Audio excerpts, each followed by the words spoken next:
নিজের চোখে দেখা কিছুদিন আগে একটা জানাজা পড়িয়েছে, খোদার কসম করে বলছে 6:30 ইন্তেকাল করেছে। হসপিটালের বিল দেনে वाला নাই, 4-4টা সন্তান।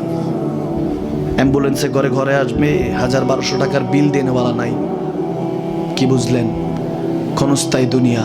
মুমিনের কম থাকলেও আমি বলি, কেউ যদি এসে বলে হুজুর একটু দোয়া করেন, খুব পেরেশানিতে আছি, আমি তার হাত চুমু খেয়ে বলি তোমাকে মোবারকবাদ, আল্লাহ তোমাকে ভালোবাসে। পেরেশানি তো মালিক দেয়, এই জন্য এটা রহমত মুমিনের জন্য। পেরেশানি দেয় যখন ফেরেশতারা বলে আল্লাহ চাইতেছে চাইতেছে টাকা পয়সা চাইতেছে, বলে এটা কি? বলে ফাসেক, দে বিদায় কর, বিদায় কর। তার চাওয়া আছে, বিরক্ত লাগে, বিদায় কর, কি লাগে দে। আল্লাহ 10 কোটি দিয়েছে, 100 কোটি দে, বিদায় কর। মুমিন যখন চাইতে থাকে আল্লাহ আমাকে কিছু লাগে, যখন একটু করে চায় আমার মাটাকে সুস্থ করে দাও, বাবাটাকে আল্লাহ আমার স্ত্রীকে, আমার আমাকে একটু তৌফিক দাও, চাইতে থাকে মুমিন। আল্লাহ বলে যখন ফেরেশতারা দেখে মুমিন চাচ্ছে, দেরি করতে পারে না, তাড়াতাড়ি খাজানা নিয়ে দিতে নেবে, আল্লাহ বলে রাখোস না, এত তাড়াহুড়া কিসে? তার চাওয়ার মধ্যে তো প্রেম আছে, একটু চাইতে দেস না।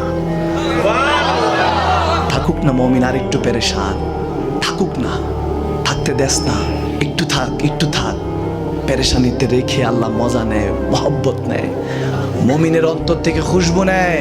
আল্লাহর বড় মায়া, মুমিন যখন চায় আল্লাহ তখন মায়ার নজর নিয়ে তাকায়, হায় হায় আমার বান্দা, সুবহানাল্লাহ।